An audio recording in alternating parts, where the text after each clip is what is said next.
Diary of Doom. I'm Dylan, and join me as we look back on the rich history of doom metal and its sister sounds based on the recounted tales of its followers. Every week, we'll have a different guest to spin their yarn. You can visit the website at diaryofdoom.com, follow us on Instagram, like us on Facebook, follow the podcast on diaryofdoom.podbean.com, and subscribe and listen to the podcast on Apple Podcasts and Spotify or whatever shady podcast streaming app you want to use. And if you have a question or want to pitch something or just feel like giving me some shit, you can fire off an email to diaryofdoom1968@gmail.com. At the risk of getting scatological, I've always had a very close relationship with the toilet. When I was a kid, the toilet was funny because you pooped in it. I probably logged hours of Game Boy playing sitting on the shitter as an adolescent. And now with the onset of IBS in my life, because also in my youth, I put copious amounts of deep fried fast food down my gullet, and then drinking happened a few years later, I have a very stable relationship with the toilet. It's always there for me.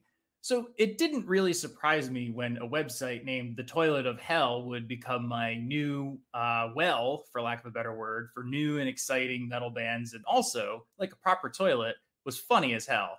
And today I'm very honored to welcome Jordan from Toilet of Hell, or as you may know him as 365 Days of Horror. See, I still threw the in there. It's kind of like how you have to say like the Foo Fighters, even though they're just Foo Fighters. You just can't help it because it sounds awkward without it. It's a thing I've noticed a lot of older people do. They just put the title or the article in front of it, where people will be like, oh yeah, you know, like the band Thrones, and it's like, yeah, the Thrones. It's like, no, it's just Thrones. It's just one person in that band. You can't help it. It's like I just read an article the other day about how there's something called the millennial pause, and millennials apparently pause for a couple seconds before filming like a video or a TikTok because we're unsure that whatever we're recording from is on, and apparently Zoomers don't do that. And I just feel my hair getting grayer as I'm reading this article. Is that why they all start and it's just like they're in the middle of a thought already? They're either in the middle of a thought or there's just like 3 seconds of awkward silence. Awesome. I love being this and also getting old at the same time. But anyway, enough about old boomers not knowing how to use technology. Toilet of Hell for me is one of the best examples of a corner of a fandom that operates pretty well within the circle it exists within. There's no denying that you and all the contributors put in a ton of hard work with reviews, debuts, podcasts, and other strange articles about a whole mess of other topics.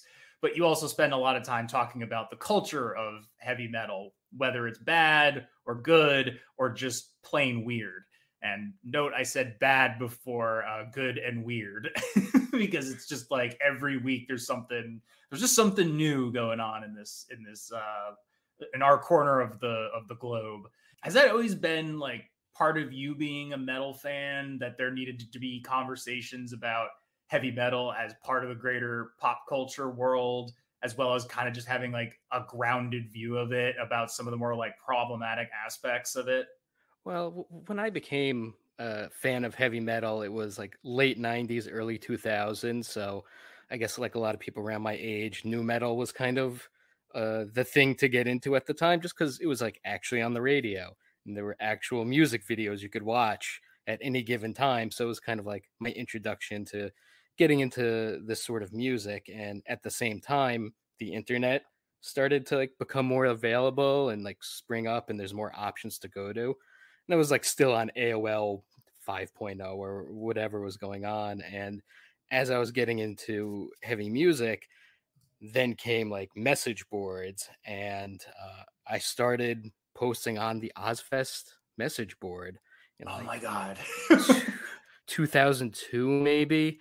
And that was just kind of my slow introduction to like the bigger world of heavy metal. Like I had MTV, I grew up in New Jersey, so we had 92.3 K-Rock, Hey, high five. which was at the time it had switched over from like classic rock, like Led Zeppelin, Grateful Dead, and in the late 90s, I think kind of piggybacking off of like the popularity of Howard Stern, they went with the what are the kids listening to these days, particularly like Angry Men. and it was new metal. So they were like really boosting a lot of the bands at the time. And being in New Jersey, I also got Philadelphia stations, and there was, I think WYSP was the station. They had a late night show on Friday nights called Rockers, which was all metal. So it's a lot of different things kind of coming at me at the time of like when you're really becoming your own person and discovering what you like, and being on these message boards kind of introduced me to a lot of new bands and new styles of music. It wasn't just what was on the radio. And one of those things was black metal. And in particular, Mayhem and Varg Vikernes and Dead and church burnings and murders and anti-Semitism. And even as like a 15, 16-year-old with a chip on his shoulder, like even back then, I'm like, why are people okay with this? Why is this cool? Why is this the hip thing? Why do they want to listen to this band that's doing all this horrible stuff? And it's kind of always stuck with me where, yeah, we like this thing, but like we shouldn't lose ourselves just because we like something or it sounds good to us. It's not just I like this song and that's the end of it. It's kind of what's behind it, what's going on, what does this actually mean? And just throughout my teenage years and into college, just being involved in different heavy metal communities, whether it was in person or on the internet, from the Ozfest boards, then went the SMN News message boards, then I think Metal Realm, and eventually ended up a few years later in the Metal Sucks comments section. And that's kind of how Toilet of Hell started. We were all just in every comments, just really like talking to each other, goofing on whatever the article was talking about. And then it kind of just evolved into us having conversations via a comment section, posting music to each other, unrelated videos, that sort of thing. And eventually the guys at Metal Sucks put an end to, like, we were posting videos and pictures and all sorts of stuff. They kind of stopped that. And a bunch of people who later went on to start Toilet of Hell made their own Facebook group and invited people, come over and let's keep the fun going. And from there eventually came the Toilet of Hell website. Fascinating. I mean, we'll come back to that. So like, wait, where in New Jersey? Were you North Jersey or South Jersey? Neither. Central. That doesn't exist. See, people say that, but there has to be a middle. There has to be a middle, and that's where I understand. I understand, like, geographically, like, yes, there's a thing that is like the middle of the state. I'm one of those assholes that firmly believes in like the line of demarcation between the North and the South. Literally the middle, Monmouth County. It is right in between all of them. I mean, my preferences are North and New York City versus South and Philadelphia. Yeah, because when I was growing up, for me, it was, FM. So, like you said, lots of, new metal. But it's also where I found out about bands like, Smashing Pumpkins, Nine Inch Nails, Alice in Chains, those kinds of bands that are still like around to this day. Obviously, Q143 for your like classic rock, education, Black Sabbath, Floyd, all that shit. But I also had access to, what was the name of the Oh, there's Seton Hall's Pirate Radio. Seton Hall, yeah. Seton Hall. 89.5 WSOU. I couldn't remember it. Yeah, yes. I used to listen to that a lot. Came through not great by me, but good enough that you could, it didn't matter. You couldn't understand what most of those bands were saying anyway. Yeah, it's definitely a good station that's still around. And I think their tagline at the time was the only station that will play Pantera at 8 o'clock in the morning. And I mean, that was good for, it wasn't just new metal, it was all sorts of stuff. And that was around the time when like metalcore was starting to become bigger, so you'd hear a lot of those bands as well. And station's still around and still doing what they do, except on Sundays, because Seton Hall is a Catholic university and Sundays is all religious. Now, you were talking about message boards, and when I was a kid, I did not go on heavy metal message boards, but I most certainly went on to a number of other message boards. And thinking back to that period of time on the internet, that was such a raw period of time that I'm sure when you were engaging in, those conversations and those diatribes and whatnot, you probably thought, oh, this is like, no one's going to like care about this. Nobody is going to think about like message boards and think like, well, how could this like change in the future? And obviously now we have a whole mess of things like, Facebook, Instagram, the whole social media empire that's out there. But message boards is such a specific time in history. And I spent a lot of time on like Godzilla message boards because I'm a fucking Godzilla nerd. And that's where I went and learned about fucking weird people on the internet. And that was kind of my crash course into the internet is full of fucking really strange, really weird people. You find yourself on other websites like Something Awful or Rotten and that kind of crap. And, we've all seen what kind of filth has emerged off of the internet to influence the greater world culture and not just heavy metal. There's an aspect of the toilet of hell where I feel like you're trying to not bring back that style of like anonymity or anything like that, but as opposed to a lot of other places or other outlets for, metal journalism, we'll call it, people go by just like their real names, whereas you guys go by handles and whatnot, which I think is pretty cool. Like I like that idea, and it's kind of like taking that back from whatever Patriot 69 420 or whatever that those people that love to like put their weird titles on. Like, is that kind of what you were going for to emulate that corner of the internet from that time period? I don't think it was intentional. I think the anonymous names or under assumed names or whatever you want to call it came from us commenting in the Metal Sucks section. At the time I had my own blog spot, my own little website called 365 Days of Horror, which is where my name came from. And it was a project I did. It was kind of like not too long after, like we were still in the recession. I hadn't worked for like 8 months and I just wanted to do something creative. I wanted to do something with my day. And at the time, like I hadn't really heard of anyone watching and reviewing one horror movie a day for an entire year. So that's what I decided to do. And that's where the name came from. And it just has kind of stuck with me since doing that website and then commenting and writing for the website. But I think for the anonymity and just kind of having your own persona and something to fall back on, I think is good because there are a lot of weirdos out there. And especially with heavy metal, if you write something that someone doesn't like, you can become their hobby and they will try to find out everything about you, where you live, contacting family members, all sorts of weird stuff. And then, we don't want that. We can laugh at goofy comments, but I think now the internet has gotten very heavy into its own fandom. And, you hear stories all about swatting and all sorts of ridiculousness. And why should we have to deal with any of that when we just want to goof on some band that we don't like? Everyone has internet access. Everyone has phones. So we're all locked in all the time. And I think we've all just kind of lost our minds a little bit, and it's a lot to deal with. And I don't know, with doing a website like this, why should we have to live in fear of just because some band got their undies in a bunch because we said something funny at their expense? So to kind of, and you kind of answered this question, but to kind of turn the clocks back a bit, like, did you have a background with music before you started diving into heavy stuff? And like, did you have a musical upbringing, or did you just kind of just discover it on your own? Like, did your parents show stuff, or did you like play instruments? Did they play instruments?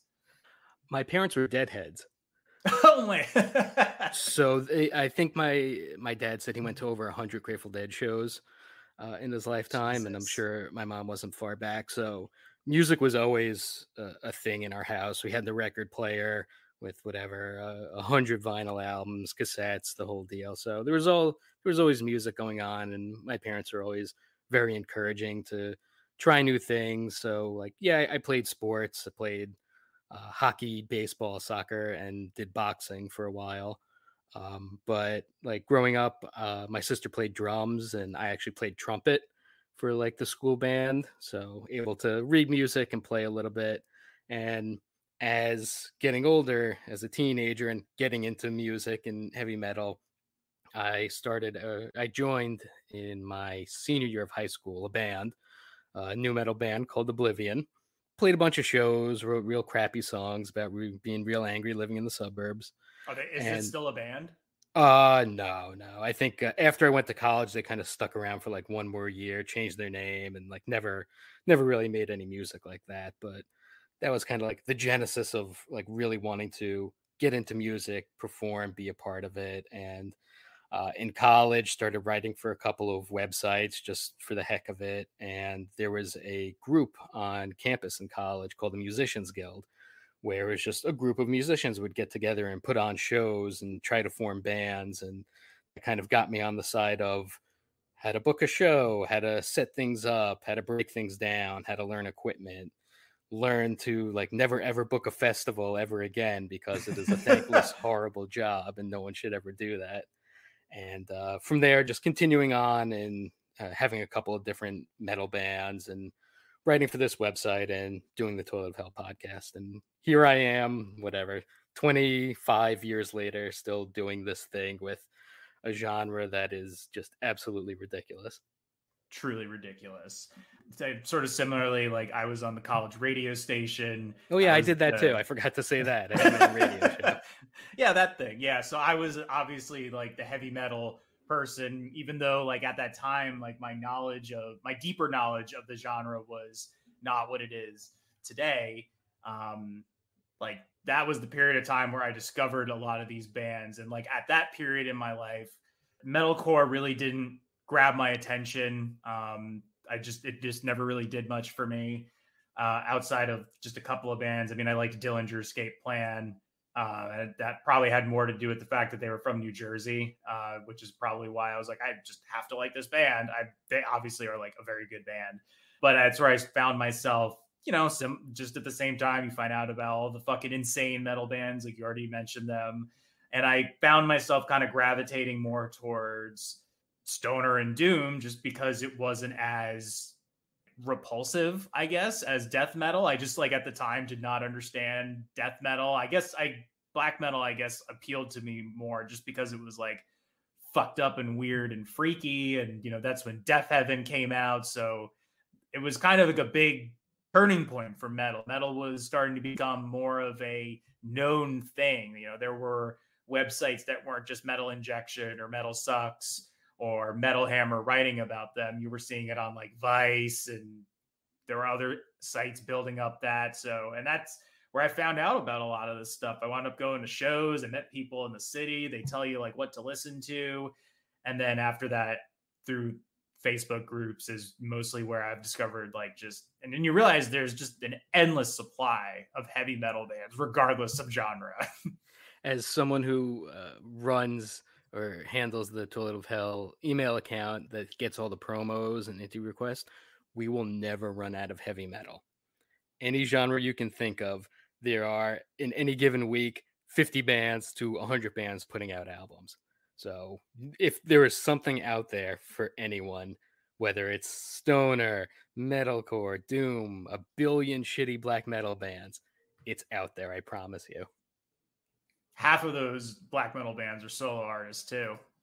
Yeah, that sometimes performing under different names. Same person putting out 10 different albums a year under different names. It's great.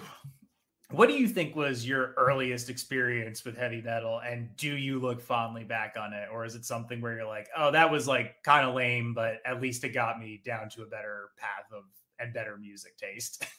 I can't remember like an earliest one. I'm sure whatever it was, I didn't like it, being a little kid and just not liking loud noise and yelling and things like that. But I think the first time where I actually liked something in heavy metal was Metallica's video for The Memory Remains. It was, I think, 7th grade, middle school, and we started early. And that's the one, right? That's the one, yeah, with Marianne Faithfull. And how did they do that? How did they do that? Because they were Metallica when that meant something in the 90s, and they could do no wrong. They were playing arenas without much airplay. And it was also the mid-90s. Everyone was out of their mind. That's true. So it was like getting ready for school at like 6 a.m, and this is before there was all sorts of cable channels, and you could watch cartoons 24 hours a day. It was like when you're getting ready, you either have like the local news channels or MTV, which would actually play music videos just on a loop, the same things. And that video was on every morning, and I just thought it was kind of neat. And from there, just kind of seeing what else was out there. The first like actual metal album that I bought was Monster Magnet's Power Trip, because the video was on MTV all the time, and it was a really cool music video, and that kind of got me into heavier stuff. And they're from New Jersey. They're from Red Bank, which wasn't too far from me, so I could actually go into town and go to the record store that I think Dave Windorf owns, or at least like co-owned at the time, and that's where I bought the album, and here we are. Nice. That's pretty cool, man. I remember I've probably mentioned this. Like I bumped into him going to see Uncle Acid, and he my first takeaway was like Dave Windorf is not the tallest dude in the world, which is really like jarring because he seems like he's the tallest man in the world, but he carries himself. Yeah, he's got a really big personality, even when he's just saying hello. And he looks at me and he's just like, "Hey man, how the fuck are you doing? It's been a while." And I was like, "I've literally never met you." Yeah, that could happen. And he's an older fella too, so he's been around. You probably just look like someone he's met before. In tandem with that question, do you remember what the first album was that you bought or that you had purchased for you? Because my first were probably, I think it was Saint Anger. I asked my mom to get me 2 heavy metal CDs, and she got me Saint Anger, which obviously is not very good, and the double Guns N' Roses live album, which is really good, honestly. Well, 1 out of 2 isn't bad. It's first more like 3. It was like 3. It was true. 2 CDs. So I was like, all right, I think this kind of wins out here. My first album that my parents ever got me was Live Throwing Copper. So it wasn't metal to begin with. For a while it was alternative rock. Live. Oh, the band Live. I was like, band live. I was like, what? I didn't know. I was like, what reference am I not getting? Okay, the band Live. Band Live, yeah. And like from there is Foo Fighters, The Offspring, that sort of like alt rock type thing. But for metal, it was like like I said, Monster Magnet, and the first metal album I bought myself was the Heavy Metal 2000 soundtrack. It's a pretty good soundtrack, even though I'm like, it's not like that heavy metal. It's pretty approachable. It's a mixture because you do have like some like Dio. Well, this is the Heavy Metal 2000 soundtrack. Oh, 2000. Sorry. So this has. Damn, I don't even know what's on that. It's a mixture of stuff because there's some like industrial type things, and then there's like Pantera's on it, Machine Head, System of a Down, Cold Chamber, Insane Clown Posse, a couple other things on there. So that was kind of the introduction or expansion of heavy metal. Because like I knew who Pantera was, I knew who System of a Down was at the time, knew who Machine Head was. Because around this time, I also started getting the Much Music station from Canada on my cable, and it was the Canadian version of MTV essentially. But they had a show called Loud on Saturday nights from like midnight to 2, where you could see just all sorts of heavy metal bands like Machine Head. I remember Dark Tranquillity. Gwar hosted the show once. There was a whole bunch of new different things coming at me all at the same time. Just really an introduction to so many different things out there. I'm just like looking at it now. I mean, hey, you got Monster Magnet on there, Queens of the Stone Age. And then of course, you got like I didn't grow up listening to Cold Chamber. So like everyone loves to like, bag on them. And I feel like I've made like a comment about them, but like, I just did not grow up on that stuff at all. It's easy to make fun of them because their song titles and their lyrics are just the bare bones of actual lyrics, like a song like Big Truck, where he says big truck over and over again, or the song Rowboat, where he tells someone to get out of his rowboat. And so it's easy to goof on that. And also they were like kind of the poster children for just new metal ridiculousness. The eye makeup and the hair and the fishnet shirts and goofy names. So there was kind of one of those bands to really start that going. I got 2 songs on here. I remember watching that. That was like a, movie you catch on late at night, just like the first one. And you're like, this is fucking ridiculous, but it's kind of awesome. Yeah, the second one, the sequel it isn't a bunch of different stories. It's just like one story. Not that good, but it came out around that time and they had a pretty good soundtrack. So, can you talk about, you did talk about essentially like the genesis of Toilet of Hell and like what you're working on. You had like your own blog and whatnot. But like, was there anything else going on like before you launched Toilet of Hell? And then like kind of is there any other details about how like it eventually like came along? Like it was spawned out of the comments section, Metal Sucks, and then like that Facebook group, but like was there any other kind of thing that happened during that genesis? That was kind of like the main part of it. The real catalyst and person behind everything, I should mention, obviously, is Joe Thrashengill, my co-host for the Toilet of Hell podcast. He started the website, and it was just kind of a place where all of our internet friends could get together and just write about whatever we wanted. That's kind of just been the unspoken rule about Toilet of Hell. Like, if you want to write something about a recipe, go ahead. If you want to do a movie review, go ahead. Play video games. I think in the early days, someone used to write about like working out and exercising. As long as it like tangentially relates to metal or just something that you're passionate about, like go for it. I didn't name the website. That's all Joe's fault, and he has to take responsibility for that. And it has haunted us ever since we started to do it because when it started, it was just like, here's a place where you can just bullshit. And I'm sure 3 months from now we'll just stop. And it hasn't stopped 8 years later. And it has grown enough where we have loyal readers and listeners and people who are involved in our daily lives out of nowhere from literally all over the world. But the name comes from the Blabbermouth comment section.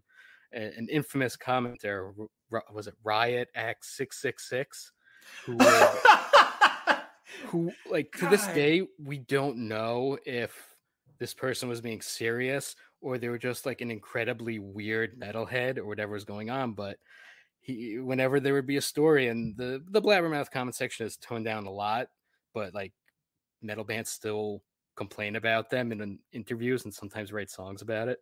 Where this commenter would say like "flush Kerry King down the toilet of hell," and we just Joe picked the name from there, and that's what we've been stuck with ever since. I mean, that's pretty amazing. Like that is a great genesis. What was it? Riot what? I think it was like Riot X 666. I think that's what it Jesus. was. People love just throwing that 666 on there.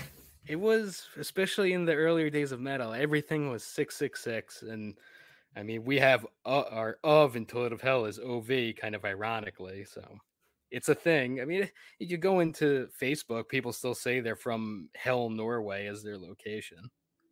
Yeah, that's true. Said like we'll get tired of it in 3 months. I mean, like, did you anticipate it becoming like the entity that it is now? In the early days, we had a lot of contributors that were just kind of doing whatever they wanted, and I didn't start right away. I started like a month or two after everything had started going, just because I'm like, I want to talk about some stuff, and from there it kind of became a weekly, sometimes multiple times a week, just writing different things.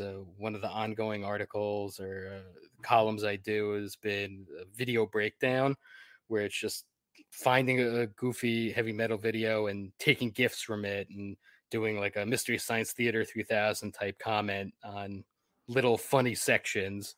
Another thing that I've been doing for a long time is a column called Shirt Stains, where it's goofing on really bad band merch, t-shirts, clothing, alcohol, weird things that bands try to sell, slippers, all sorts of weird stuff. And I think it kind of brings things back to like what I was talking about with my early days and kind of discovering the weirdness of black metal and some of the weirder and not so nice people that are involved in heavy metal, is just kind of pointing things out and being like, what is this?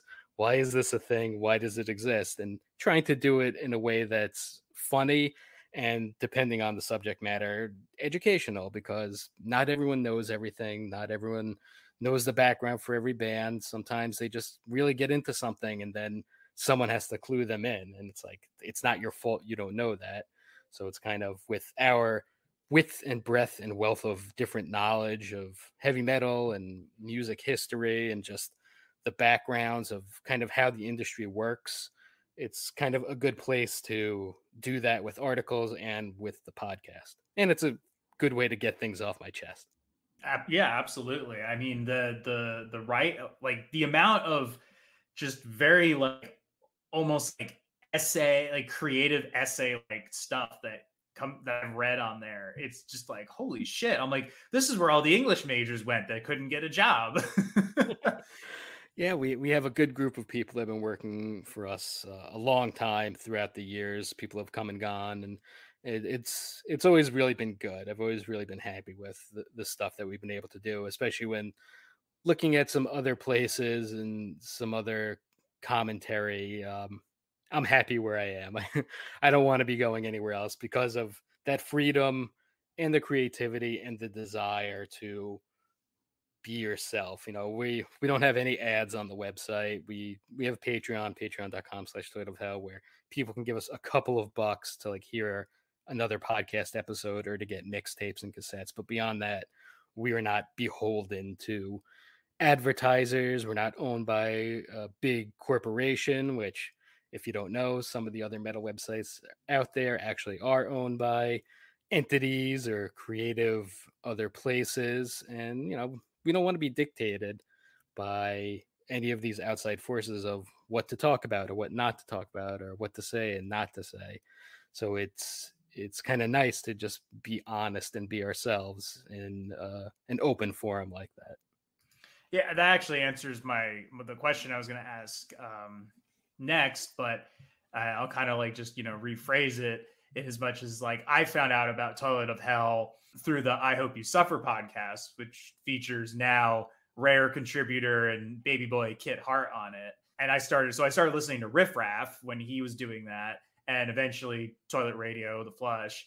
And I know I spent most of my college years and afterwards reading metal news on websites like Metal Injection, Metal Insider, Loudwire, and probably Blabbermouth too. Toilet of Hell just quickly became like this haven for sanity during 2020 in particular. Like it was a good year to find it because there was obviously like fucking pandemic and just the entire country was turned upside down and all the fucking crazy shit with the election and the social justice movement that drove most of the summer and is still going to this day. I mean, everything that happened that year, we're still dealing with like the follow up to it. Which is just crazy. Like I'm going to so many shows now because everyone's on fucking tour finally. I mentioned it on this past week's show where we were talking about a festival in Kentucky that was a pay-to-pay fest, and that sounded awful. And it imploded. And the way I kind of talked about it was we've been kind of frozen in time, not just in music, but kind of everything of pre-pandemic things that were going on. And now I'm not super comfortable saying that we're out of it because we're not. Things have opened up to the point where things are relatively normal. Nothing really changed. There was 2 to 3 year gap in our lives. Suddenly we're 3 years older, but like all the same bands are pretty much exactly as they were, putting out the same music, going on the same tours, playing on the same bands. The festivals are coming back, but they all have the same name and they're all kind of still doing the same thing. So it's kind of hard to predict like what's going to happen next, and especially during those really lean, scary news years, to like just have anything to talk about. And we occasionally had shows where we're like, well, nothing's going on. How are you? What are you doing today? We're glad that we're able to kind of keep that going, to keep people entertained and informed when a lot of people were furloughed or fired or just stuck at home, not really doing anything else. And we're lucky enough to have good internet connections and quality microphones and just kind of keep this thing going. Didn't have to worry about going to a studio or plan anything out. Just like, well, here's our thing. Let's keep it going. Yeah. I mean, I invested in a better microphone because I was like, well, if I'm going to fucking be here for a while, I may as well just sound okay with it or at least sound better than the shitty Mac microphone. I say this very frequently. I did not expect to start chronicling, an entire like just crazy year. And just, I think, as I said to somebody, how everybody was in a different situation but it was like the same story, which is like a little bit of, nuance to each one. And I guess that kind of like checks out for heavy metal, because I know you've made a comment about like there's only like 5 types of heavy metal and everyone else just kind of doing their own version of it. But it was also like kind of interesting how suddenly just everyone's available. You can just do this. Like I didn't think I was going to be doing it that often. And I was like, well, I got a lot of free time on my hands now. You found yourself with some free time and you're able to explore something that you were interested in, and now it's kind of expanded for you into a little community. And that's kind of like what Toll of Hell is. It's a little community. We have our people that have been with us for a very long time, and we have new people coming in, and a lot of the stuff that we talk about like on the show or in some of our writings, we learn from other people that maybe don't necessarily comment a lot. They might email us, they might reach out through a Twitter DM saying something along the lines of, like, a good example is I wrote an article, and we've talked about numerous times, Nurgle from Behemoth. There was a portion in his book where he talked about watching a gang assault, essentially, and finding it funny. And we had no idea that this was even a thing. Why would I read his book? Why would any of us read his book? But a community member reached out to us and said, oh, you were talking about him and you didn't mention this thing. And just, we had no idea. Who knew? And so that's kind of like where the tightness of our community and the people who help us out. Again, it's like you don't know everything. So it's good to have all these sorts of resources and to not have to worry about, well, if we talk about this, the label won't give us access anymore. They won't send us promos. It's like, we don't care. We could always, if we want to listen to the album, we could always go onto YouTube or Spotify later on and listen to it. It's, if they don't want to talk to us because we said something mean about it, like, fine. It makes you don't want a promo for that man over there, whatever the fuck his lame side project is called. The man in his hat or whatever it is. Yeah. God, I don't remember. Yeah, it's the man in the man in the big yellow hat from exactly. Yeah. And we still get them anyway. So I mean, I'm not aware of any label or anyone like cutting us off. So like I don't think they care all that much, or we just fly under the radar, which is fine by us. Yeah, I mean, I remember I read that and I was like, oh my God. And like, I already think like Homie is annoying as hell as it is. And it's just like, oh God. Like, I don't, yeah, that, kind of just as it goes, one of the things about, heavy metal is the passionate fan base, like you're talking about, that exists. And it's also like, just like the most frustrating of genre to be into at times, because there's just like so many questionable folks, like like we're talking about Nurgle, a great example, that have been associated with over the years. And it was very helpful to me because, you weren't looking at things through Budweiser bottle goggle lenses of like some middle-aged dork who's just gonna be like, whatever, man, just here for the riffs. In that article specifically, people were not happy in the comments section. It's like, well, I'm telling you this thing.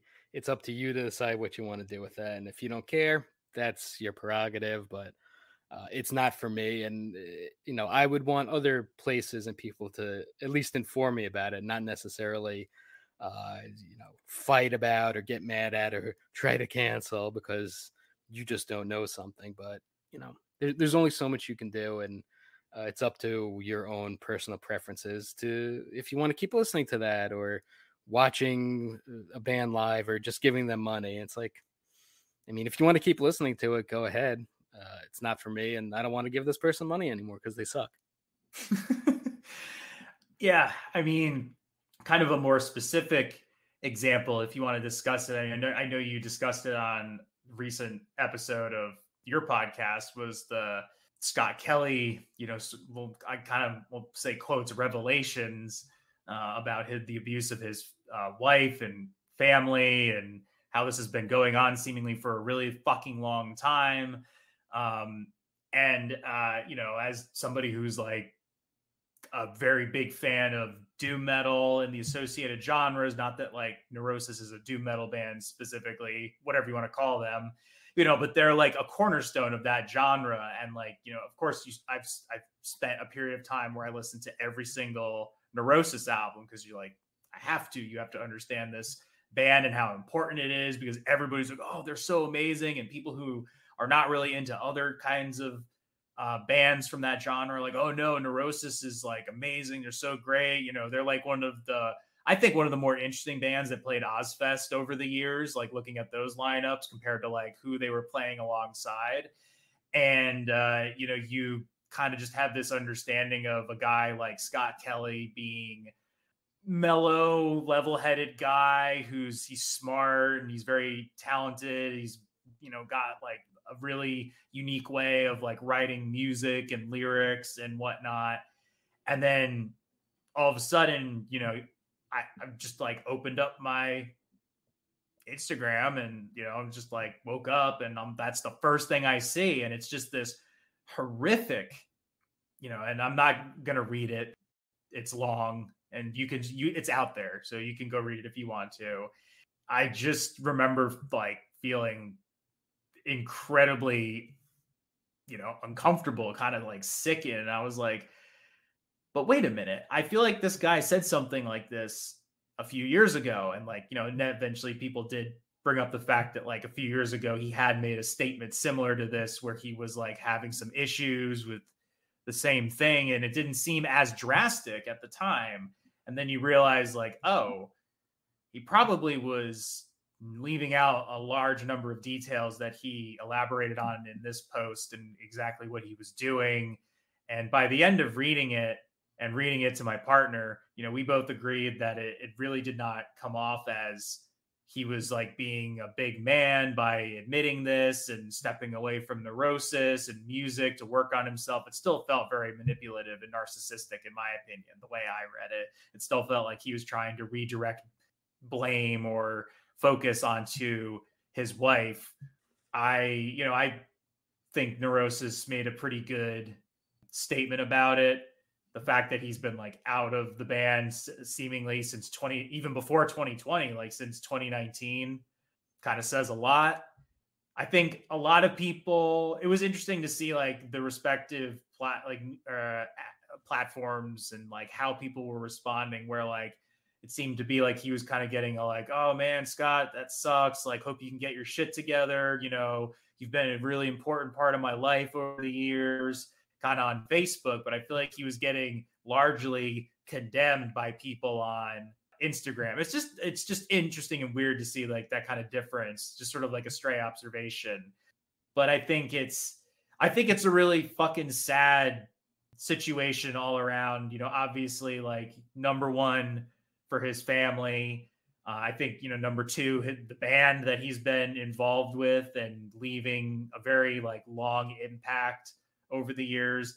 And, number three is like, just, you duped a lot of people that thought pretty highly of you, and they probably are going to feel very questionable about listening to your music, or like, I mean, they're not going to see Scott Kelly again. He's disappearing because he can't handle facing this or whatever. And it's just a really tragic, bad situation that I don't really think you can look at from too many different angles. There's really not a way to look at this and be like, I think he's going to get better. I mean, like, he's made it a pretty awful situation for everybody involved. Yeah, I think this has been going on for a long time. Decades, it seems. Yeah. Maybe not decades, but certainly like a number of years. And we talked about this on our own show, but the thing about this statement, however you feel about it, why now is the question I asked. Like, what is going on where you have to make this long, very specific statement about yourself and cutting yourself off? We're only getting one side. We're not getting anything from his family, which is somewhat concerning, but perhaps it's a privacy thing, and we'll see what else happens.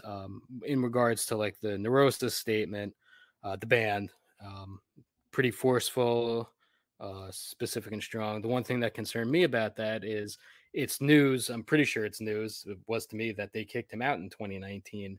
So unless that was a situation where his wife or family, asked them not to discuss it, what took so long for this news to come out? Yeah, I think they had curious. Said that in the post that it was at her discretion. It just seems like for such a big band, for such an influential band to kick out a member and to like no one know about it for 4 years, 3 years. That's interesting too. So I guess we will see what will happen as things go on. I certainly hope no bands have him come on as a guest vocalist. Hopefully, Mastodon does not do that anymore. Like, not to make light of the situation, but No. like I couldn't help but laugh at how many people said, "Oh, that's why he wasn't on the last Mastodon album." And I'm like, no, there's probably a good fucking reason why he wasn't on it. Like, that maybe there was a fucking global pandemic going on and logistically it made no sense or whatever, or maybe they just didn't want to have him on. Who knows? Yeah, there's any sorts of reasons for that, but yeah, it's sad and it's disappointing, and I hope that his family is okay. And what do you do in that situation? You're a fan, you make that call. You're not going to listen to him anymore. You're going to listen to him. That's up to you. Don't. I would hope people don't participate in some sort of redemption tour a year or two down the line, because I could see him coming back with an acoustic guitar and people being into that for whatever reason. This is also why I caution people not to get band tattoos, because they are human beings and humans can do very stupid and very horrible and very heinous things. And you don't want to be stuck with that as a tramp stamp or something like that. You don't want a big Trip Eason tattoo on your neck or something like that, because that's going to be hard to scrub off. Who's that?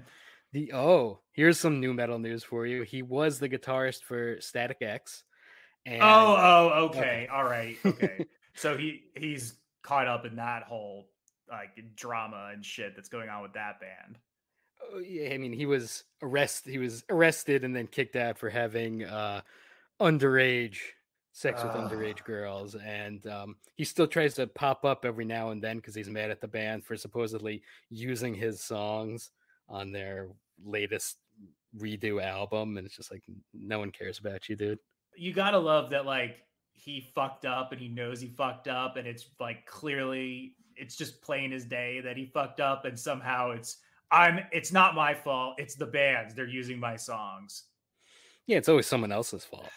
Kind of like, wrap up on like the Scott Kelly thing.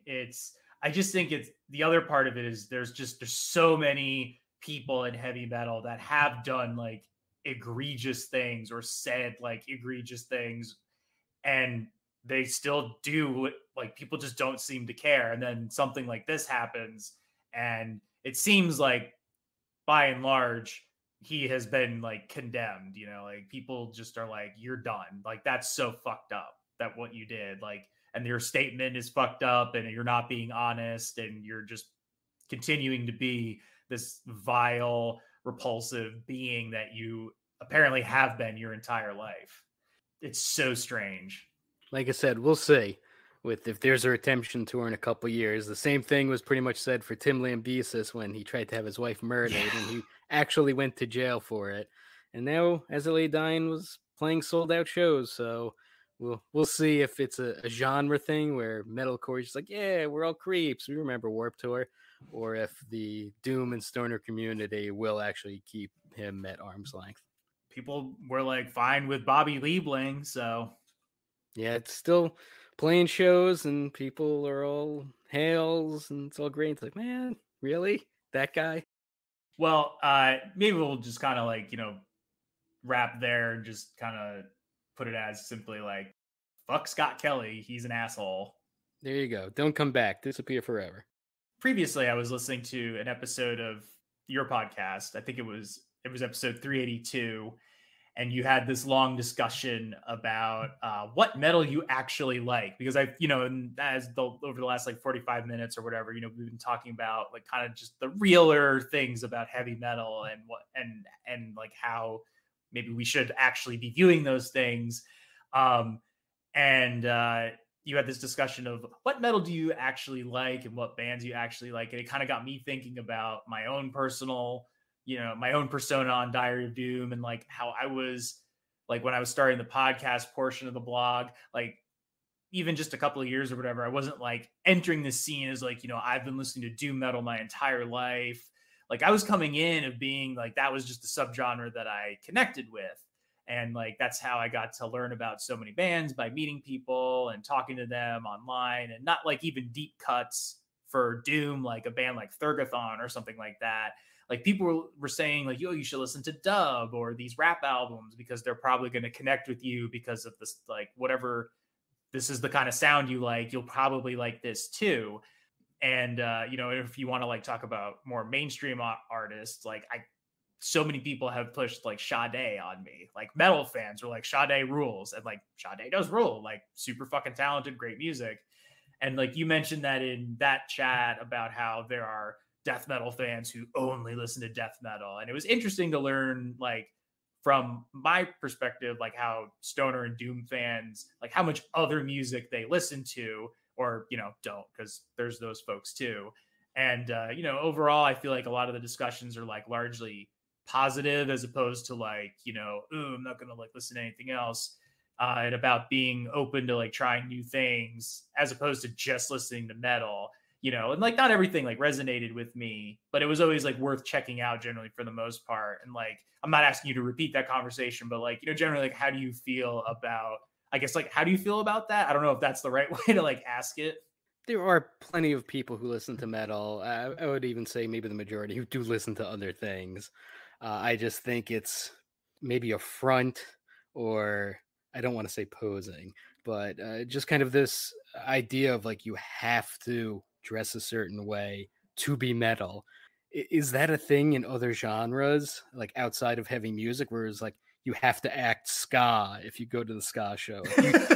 You better country probably. Yeah, like you better wear your keyboard necktie and a bowler hat if you're going to the ska show. Like probably not. Country, I think that's more of like a culturally ingrained type thing where it's you're from a certain area where people dress like cowboys anyway and wear flannel because they work on farms and that sort of thing. So it's kind of a mixture of that. But with metal, it feels like, especially depending on the genre of what you're going to, you will see people wearing the metal uniform. If you're going to heavy metal or thrash show, you'll see plenty of people in denim and leather, and that's cool if that's what you want to do. Black metal show, you will see people in corpse paint and spiky things. And I don't know, to me personally, it's unnecessary. Like if you want to wear it, go ahead, be comfortable, rep the bands that you want to rep, and that's cool. But for me, it's always just like, I don't know, whatever, just a band t-shirt and jeans. Like that's enough for me. I don't want to have to learn how to sew. I don't want to have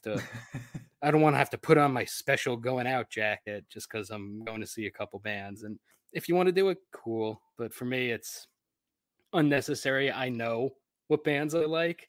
I know that I like this type of sound and that sort of thing. So I don't need to just focus myself on one sort of thing. And, mentioning earlier, I didn't start out liking metal. I liked, radio rock, alt rock. I like some ska bands, some punk, different sorts of things. And during that discussion, I mentioned like I am more of a fan of bands than genres necessarily. I'll gravitate towards certain things. Like I will like, in terms of doom, I like more of the like bummer type stuff. I don't really want to listen to bands going on for 15 minutes yarling about smoking weed and I don't know, playing with wizards. That's just, it doesn't really interest me, and it kind of feels plodding. Where I live now, I live in Providence, Rhode Island, and maybe 10 years ago, the scene was just rotten with doom bands and a lot of like 2-piece drum and bass stuff. Like This Is Where the Body Is from. And there's just so many clones, and being in different bands, having to go to those shows and sit through 5 bands that just do the same do do do do do. Yeah. I mean, Just a lot of people come on here and are like, no, I love going to see a show where it's like a sludge band, a grind band, a noise band, and a stoner band. Like that's a good bill. Yeah, and like sludge is cool. Like, give me Crowbar, give me that really humid, gross, fat dude beard stuff. That's cool. But like I said, like if like doom, I like more melodic things, and I kind of like something that makes me feel something, whether it's the lyrics or the sound. So more towards Swallow the Sun, Catatonia, My Dying Bride, that sort of thing, where it's like, man, I feel real bad. let's hear some violins now. Oh, that's nice. Yeah, like Paradise Lost, and it has like that gothic emotion to it. Yeah, and I'm open to listening to whatever you want to throw at me. It's just I kind of have a thing where if it's popular and everyone's talking about it, I immediately like push it away because I need to like find things on my own, and that way it like becomes special to me. It's like, oh, this is a thing I like, and I found it, and it's not everyone talking about, I don't know, Chelsea Wolfe or something like that. It's like, man, I get it, cool. She plays guitar. What else you got? I've said it earlier when the comment of, there's only like 5 kinds of heavy metal and every band is just kind of like doing their version of it. Like what to use, like what makes a good metal band for you? Ooh, that's a tough question. I don't know if there's a set rule. I don't know if there's set rules for anyone. I think it's where you are in life and what grabs you at that certain moment. Like there are some bands, and I think we all do it, where maybe you come across them and you're just not feeling it. You're at a weird point in your life. There's other stuff going on. You're in a bad mood when you're listening to it, and you just kind of write it off for a long time. And then somewhere down the line, you're listening to Spotify and you're going on the Discover list, and it's just random things. And you'll hear a song from a band you initially didn't like. And at that moment, you're in a different place. You're feeling a different way, and it can hit you and connect with you and really make you fall in love with something, or at least that song, if not the entire band. And that's kind of the cool thing about something like this is we get a lot of different things on a daily basis to listen to. And we have so many different options, whether it's podcasts or websites doing premieres or labels putting out free samplers, or all sorts of different things. And live music is coming back. And if you're near venues, you could just go see whatever you want. We have a lot on our plate, and sometimes it can be a lot and too much, and you miss out on stuff. But when something really hits you, it could stay with you the rest of your life. And I think that's really cool. And it's why we do what we do. And it's why we're passionate about this stuff. And why, I had a friend that just did not like music in college. He had like 5 CDs of music and the rest were comedy albums. And it's just something that he wasn't into. Music didn't really mean that much to him. And for us, for people that do this, that listen to the show and have bands and book shows, this is our thing, and this is why we love it. And it feels so good to find that special thing and to make it your own. Yeah, and I just want to stress, like, we do like metal. I know we spent a lot of time kind of talking about some of the weightier things of it, but we do like metal. We do. There is lots to like about it. It's easier to talk about the stuff you don't like, and always the things that you're passionate about because you believe in things. It's so much harder to say like, oh, I like this song because the guitars go wheedly deedly in a good way that makes chemicals in my brain flow, especially when there's some baggage with some of these bands and people do bad things. But it's when it connects with you, it can stay with you for the rest of your life. And it's sometimes hard to explain, even if you really like a song but you don't like a band, or you like a band but you don't like a scene or a genre. It's like, well, I don't like metalcore, for example, but I love this album. I love this one Killswitch Engage album. How do you explain that to people, and how do you explain it to yourself? Like, why this album and not 5 others that sound like it? Perfect example. When I was younger, I remember my friend let me borrow his like CD book, and one of the CDs in there was Sing the Sorrow by AFI. And I'm like, wow, this is fucking insane. Like, this is cinematic. Like, I feel like I'm listening to The Crow, but like in CD form. And that movie already has an amazing soundtrack. I'd never heard anything like that up until then.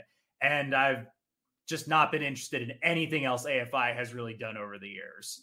If I'm being completely and perfectly honest, like I have nothing against them. I just was like, I listened to some other stuff and I'm like, yeah, I just don't really like this that much. But that album to this day still really clicks with me. Yeah, that was a massively popular album. It came out at the right time. The scene was right. They had good backing. Were they on Nitro Records? Maybe, I don't know. I mean, originally they were. It also just doesn't sound like really basic, like 2-3 chord pop punk or something like that. Like, no, this is like a big hugely produced album with like with string sections and weird concepts and sampling and background noises and whatnot. Like it felt super dynamic to me. And I think that's something that maybe that's a problem, is that I've had this thing where, like, another band that I've been huge fan of my entire, like pretty much my entire life, or at least my musical appreciation life, is Nine Inch Nails. So I've kind of had this thing where I feel like I love metal bands that are dynamic, where it sounds like they put in, there's just all of this like stuff, and it's well produced and it's arranged perfectly. And, sometimes I think that's kind of hard when you're just, three people, guitar, bass, and drums, vocals, no vocals, whatever. And you're just kind of, you're renting out a studio for the day and that's all you have. And you have to just bang it out and whatnot. Like, there's versus like back in the day, and even the albums that like maybe I'm not like crazy about, like, Vulgar Display of Power still sounds huge. It still sounds like gargantuan and for what it was and coming out at the time.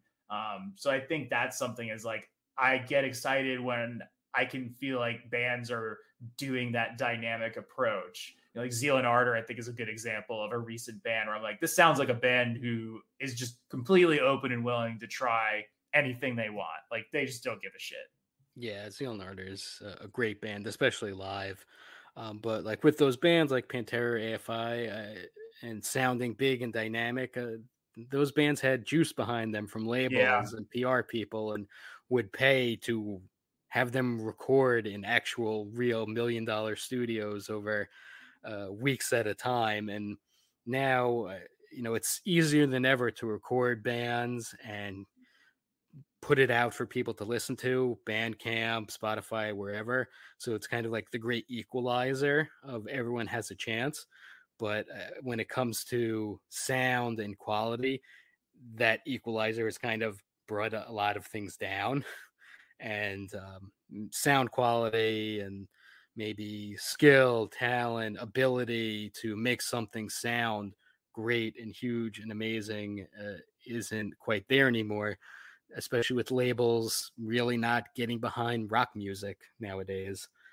It's pretty much all been pop, hip hop, and buying up old catalogs of already established hits so that they can just rent out the music and license everything to whatever next Marvel movie is going to come out, or Apple commercials or things like that, because they're known successful quantities, rather than taking a risk on some band from, I don't know, San Francisco that has a little bit of a following, and an A&R rep happened to catch them at a show and wants to take a chance on them. Now it's, why even bother? We can just get Bruce Springsteen's catalog and make millions of dollars off of stuff that came out 40 years ago.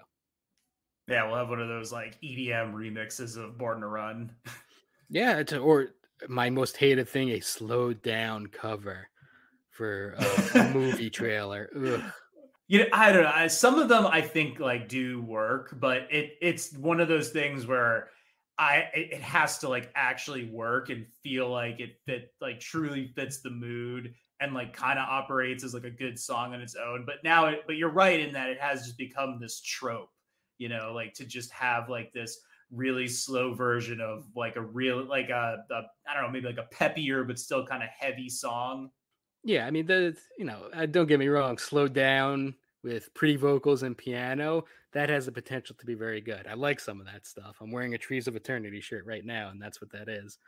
But I think it was a slow, twinkly version of Nirvana's Smells Like Teen Spirit, where I wanted to flip the table. Well, like, yeah, that's the good example of where it's like not great, Like I was listening to the new Oceans of Slumber record, and they have a cover of House of the Rising Sun. House of the Rising Sun, and I'm like, and immediately I was like, God, this would sound so cool, like in a movie trailer, like one of those like period pieces or something. I think the difference is they're a real band, and Kenny is a great singer, so they have that working for them, and they're able to make it their own without it being sappy or like clearly a pop singer that they threw in the studio for a half hour to bang out a Beatles song. So it can work, and it also depends on the purposes too. a song on their album. It's not they're trying to sell a Kias or a new Mazda. I will say a cover that I somewhat think is like fine, but also don't really like was when they did that pretty not great cover of Godzilla by Blue Oyster Cult and had Serge Tankian doing the vocals. And I'm like, Yeah. he's not the guy I would have. And I like System. I'm not like a huge System of a Down fan. And I think his voice fits for that band. But that was just a strange and unnecessary cover. Yeah, they don't always work. I think it depends on the situation and depends on how you want to do things. You can cover the song exactly as how it's done, which a lot of bands do. You can cover a song and put like a little twist on it and make it sound like who you are as a band, or you just do completely whatever you want to do, like Tori Amos covering Rain and Blood. That rules.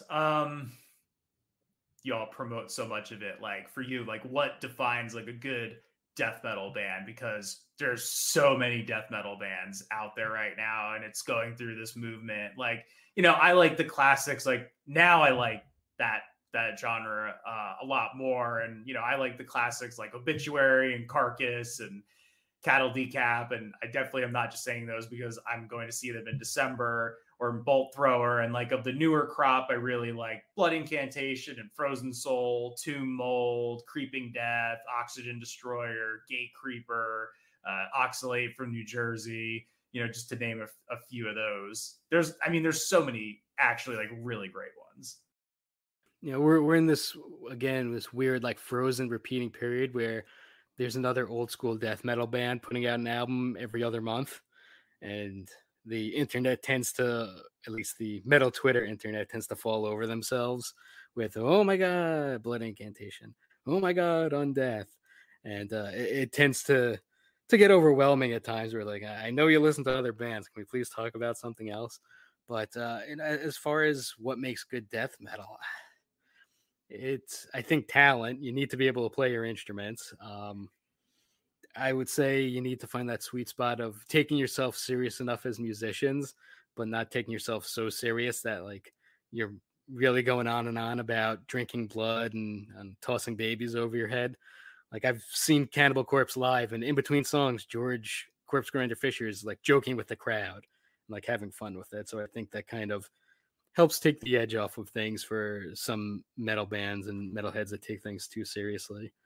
And just kind of knowing what you want to do, knowing which road you want to go down and sticking with it, and maybe not trying to ingratiate yourselves to what a sound is as of right now. Like you don't have to sound like Morbid Angel. Morbid Angel already exists. If you want to be inspired by them, that's cool, do it, but like make it your own.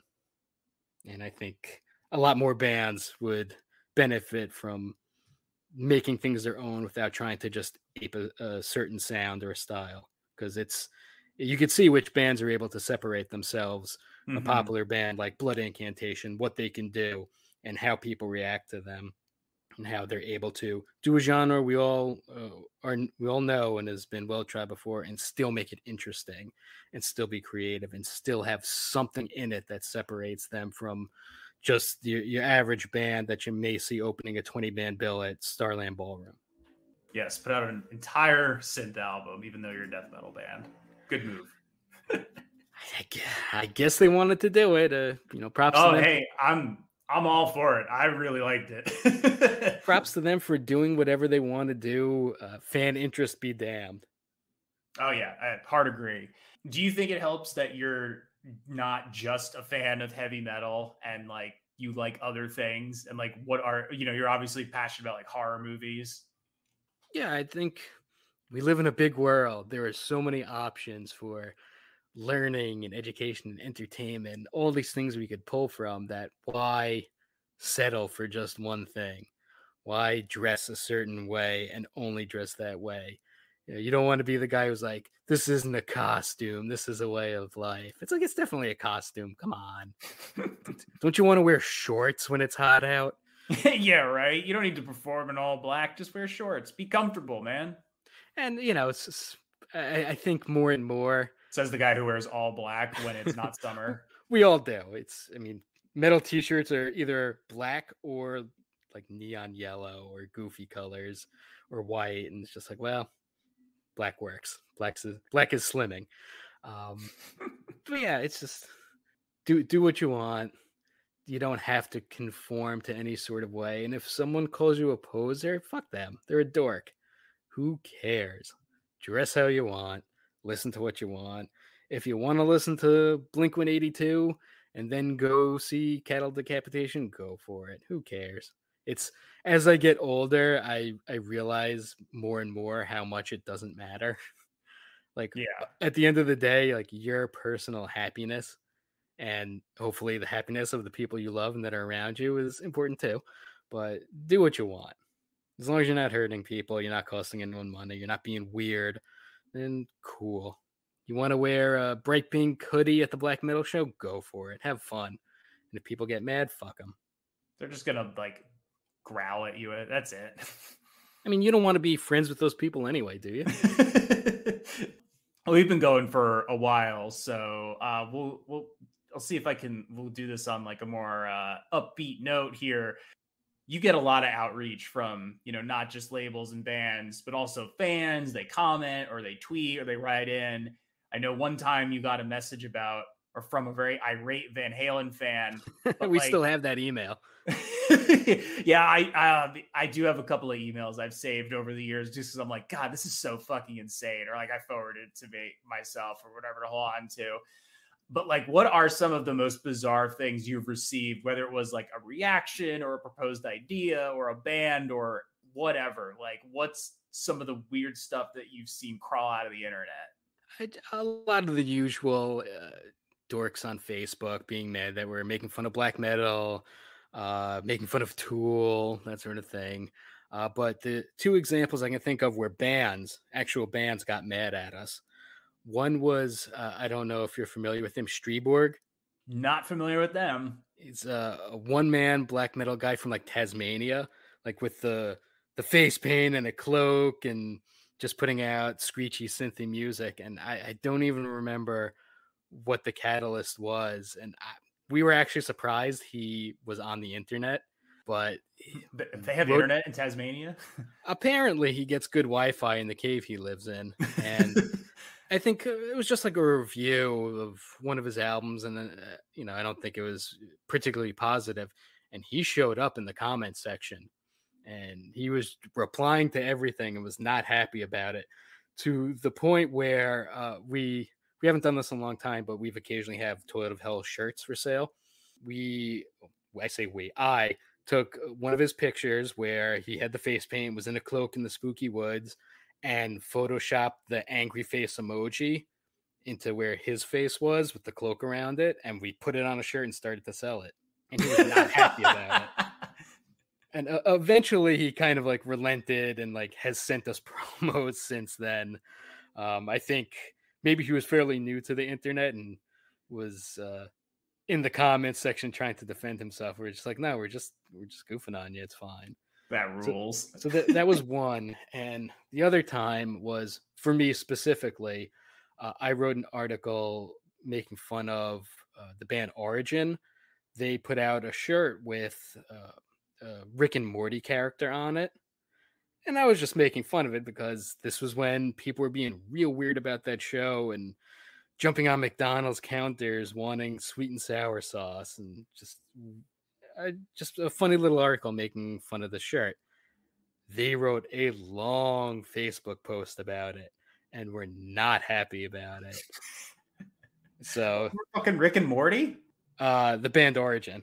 But basically over Rick and Morty. Yeah. About being made fun of this Rick and Morty shirt that they were selling. And it wasn't mean. I never understood it. It was just like, really? Origin? You're putting out a shirt with this thing? That's kind of funny.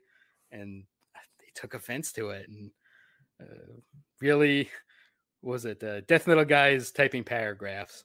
It's just like, I don't think it was that bad what I was saying about you, but okay. Strange. I just looked up this Streborg person and interesting looking fellow. Yeah, it's a guy in a cloak in the woods playing on a broken Casio keyboard. And We have no problem with him. It's just he was not happy with us, which was weird because you got to figure someone who making that type of music has experienced a lot of not positive feedback. But maybe we were the first. He signed online for the first time, looked up his name, and went, "What the fuck?" Have you been listening to anything? I mean, obviously, you run Toilet of Hell, but I mean, has there been anything that you've been listening to lately that you've been really into? Too much. This is like the first year in a long time we do end of the year article where we go through like our top 10 albums that come out of the year, and every year it's always a struggle for me. It's like, what came out, what happened this year? I don't remember anything past 2 weeks ago, and end up going to like Wikipedia heavy metal albums released in the year. It's like, no, I know who this band is, I guess I'll include them. I'll listen to this album for the first time. Yeah, this is good enough. But this year, for whatever reason, I think pandemic and otherwise, a lot of bands have put out a lot of really good albums this year, to the point where like I'm actually going to have to struggle to narrow this thing down. And of course, as I say that, I'm just blanking on everything I've listened to this year. But there's been like Stabbing Westward put out an album for all old industrial people that I really enjoy. Oceans of Slumber has a new album out that, if you like that sort of thing, I wrote an article for Total Hell a few years ago where I dubbed them and similar sounding bands as Passion Doom. Because that was a great article. I felt that was like a better description and subgenreing than just like Doom. Because when I think of Doom, I think more of big fat sweaty guys with beards just kind of yelling, and playing like riffs. sludgy riffs, and and like what a band like Oceans of Slumber does is more passionate, beautiful, pretty, has soul, has feeling. Your significant other won't tell you to turn down that racket if it's playing. We're actually going to see them this week. Pretty excited. They're coming by me too. I'm debating. I haven't gone to a show since before the pandemic, and I'll have to see how I feel. I haven't gone out a lot since then, so it'll be a game time decision for me. Well, I hope you venture out. I'm looking forward to seeing them. I also was supposed to see Monolord with Dorothea Cottrell from Windhand at St. Vitus, but that was canceled because I'm assuming one of the guys got COVID from Psycho Las Vegas in Monolord, or if not COVID, they got something else, and they were just like, he's done. Like, he's got to go home because he's exhausted. So I did wind up getting one of her solo records, which was cool. So I'm looking forward to listening to that. I also went to go see, I did actually go to a show. I was going to go to those two, and it was just one. I went to see Fulci and Oxygen Destroyer and Oxalate and Skull Shitter at St. Vitus, which was an awesome show. I had a really good time. It was, I think it was like the first time I've gone to like a pretty much only death metal bill. And I thought all four bands sounded really like different and unique. And obviously, me being a huge Godzilla fan and a horror fan, I was really amped to see and very happy with Oxygen Destroyer and Fulci. And Oxygen Destroyer I found out about through Toilet of Hell. I was like, oh, yeah, this was made for me. Yeah, we've premiered them a few times, I think. Good guys. The other night, I went to go see Roger Waters at MSG, and he is #resist old man now. He's been that way for a while. It's like dialed up to 11 now. Like compared to other times I've seen him, I was like, wow, this is pretty on the nose. I guess he's found a new audience, and that's what he's leaning into. I mean, some of the people that were like booing and saying "shut up, asshole" may disagree with you, but it makes me laugh that there's people that just like still are like, I have to go, I have to see this, I have to see Comfortably Numb, even though he's like so, not in line with my politics and blah, blah, and then they're just like, fuck you, play the song. Yeah, I think for those people, this is their only show, possibly in years. And, they stopped listening to music in 1989, so they don't know anything new. And they just want to hear the songs, and they haven't bothered to keep up with what the musicians are talking about now or what The Wall was about. Yeah, exactly. In terms of what I've been listening to lately, I think you posted about this, and maybe you can pronounce it better than me. Terzij de Horde. Terzij de Horde. I don't know. It's a Oh yeah. It's it wasn't on one of my articles, but yeah, no, I know who you're talking about. Yeah, it's a black metal band. I listened to Carl Sanders's like solo albums, Saurian Apocalypse. Like, didn't know Carl Sanders did that. Didn't know he wrote a bunch of weird semi-acoustic world music, dinosaur folk metal.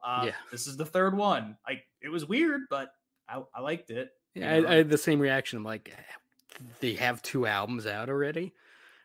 Yeah, that was kind of the catalyst for one of the Toilet of Hell podcast episodes a couple weeks ago, where we explored lesser known side projects and side bands from people that we had just forgotten about or no one ever talks about, and like Fight with Rob Halford and all sorts of other weird stuff that just exists and no one ever talks about. Yeah, apparently he does like play it in between songs at Nile shows, but I've only seen Nile once, so I have no like frame of reference for it. Listen to Ithaca, They Fear Us. Good album. It's not really my thing, but I mean, I liked all of the ballad type songs a lot on it. They seem like very cool people. Ashen Spire, which is like weird jazzy metal. I listened to Lost Dog Street Band, which is, if you don't know what they are, it's like bluegrass, I guess, bluegrass and fiddle music. Nice. I checked out Don Caballero, like really fucking cool instrumental band that I was anticipating to be faster and more noodly, but it's not. I really liked it. Definitely recommend American Don and What Burns Never Returns. Thank you, Trent, for pointing that out to me. Listen to Paralyzed by Witch rules. This band Crestfallen Dark, kind of more weird, folky, heavy stuff. I listened to friend of the show, Nate Toll's new album with his band Extermination Day. I thought it was really good. Panopticon has another album out, Collapse. I mean, it's great. I listened to Thrice for the first time. I'll have to explore more of it. It's not really like they're really good musicians, but I'm not a fan of that vocal style. So we'll see. It's very 2005, yeah. 2004, 2005. You can tell it's been a while since I recorded because I have a lot of things written down. Listen to Pelican's album, What We All Come to Need. It's great. Listen to the new Conan album, which I thought was fucking rad. I like that they had this awesome instrumental track grief sequence at the end with like a spooky organ. Splintered Throne, another band I found out about through Toilet of Hell. Their album Greater Good of Man is really fucking awesome.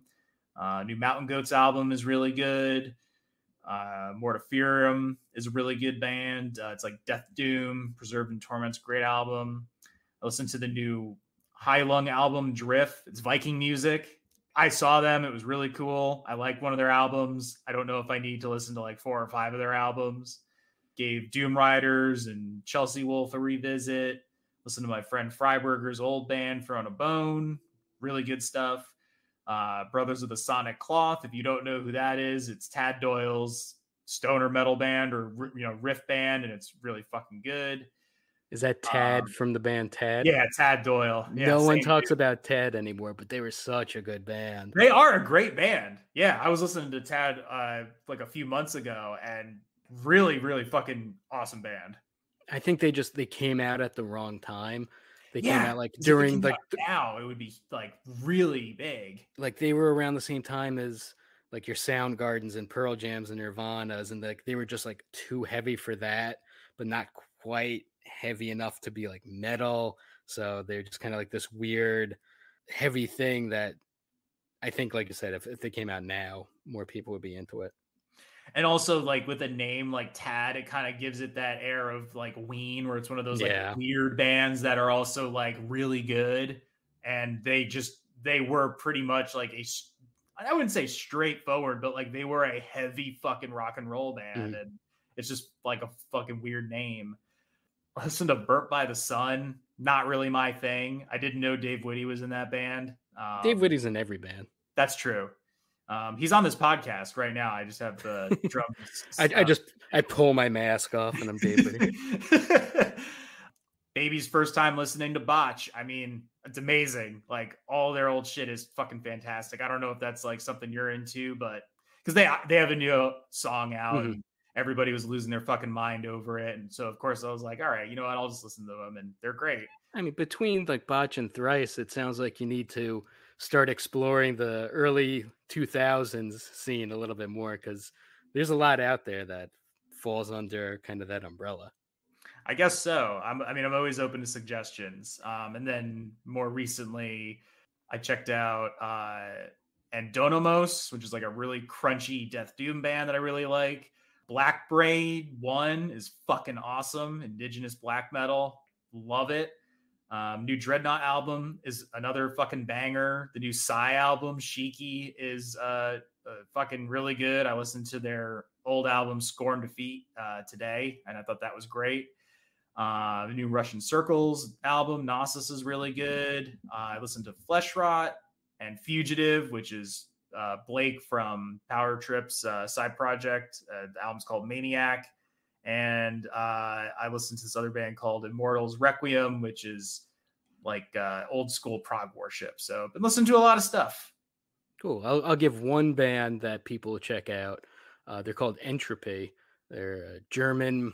They call themselves like post-hardcore or whatever subgenre we want to go with, but they're like a late 90s hard rock, not even hard rock, like alt rock band that they put out an EP about a month ago, Death Spell.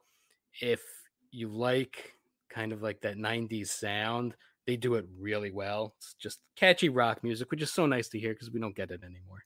Speaking of German, I don't know if I mentioned it on the last episode or whatever, but I did also listen to this band Might from Germany that kind of falls into that like stoner doom sort of thing. And that's really that's some good shit too, right there. It sounds a bit different than your average doom metal band. Yeah, a little bit different goes a long way. It really does. Well, obviously, there's toiletofhell.com to go visit, but is there anything else you want to plug, and where can people find you if they so choose to? Website is toiletofhell.com, and it's OV instead of OF because we make bad decisions in life and we can never change them. We did have a discussion at one point. We're like, should we change the name? Talked about it for like a week or two. And it's like, it's too late. We've been around for 5 years at this point. We're just Toilet of Hell. It sucks. Deal with it. I love it. Toiletofhell.com. We have a Patreon, patreon.com/toiletofhell, where every month, depending on what you sign up for, we have a mixtape that we put together. You can get it digitally. You can also get a mixtape cassette sent to you every month if that's your sort of thing. If you like collecting things and you like having physical items, we can do that. And there's a extra bonus podcast that we do every month where we're a lot looser and kind of just talk about whatever we want. And it's a lot of fun. If you like the show, we do the Toilet of Hell podcast. It comes out every Wednesday at 10 o'clock Eastern time. It's available on the website. It is on Spotify, finally. It is on iTunes, Stitcher, really anywhere that you get your podcast. I am on Twitter at 365 Days of Horror. If you want to, you can always email us. You have an album that you'd like to get reviewed. You're interested in writing for us. You want to send hate mail, love mail, anything you want, toiletofhell@gmail.com. If you ever want to get in touch with me for whatever reason, 365daysofhorror@gmail.com. And if you like pro wrestling and you like laughing at pro wrestling, I also write for wrestlecrap.com. So plenty of stuff to read. Why do you only like contribute to websites that involve like poop somehow? WrestleCrap, Toilet of Hell. It's a curse. I'm actually a very clean person. I swear I'm not like Pigpen from Charlie Brown where I just have a dust cloud following me around everywhere. It's just one of those things. Yeah, I mean, it's like Frank Reynolds said, because poop is funny. It is. You'll remember it. Like how many metal in the name websites are there? Thousands, hundreds, too many. Metal Injection, Metal Insider, Metal Hammer, Metal whatever. Toilet of Hell. And then you get to wear a t-shirt that says Toilet of Hell and get weird looks when you go to the supermarket. Exactly. It's worth it for that.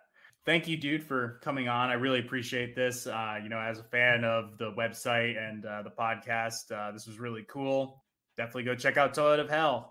If you're looking for new, it's not just death metal too. There's a lot of good doom and stoner and shit and sludge that they put out there, and it's a ton of independent bands. So if you're looking for something that's not like just another album from your favorite old standbys, I'm sure you'll find plenty of new and up and coming bands there for you to check out. And that'll do it for this chapter of the diary. Thank you so much for having me. I really appreciate it.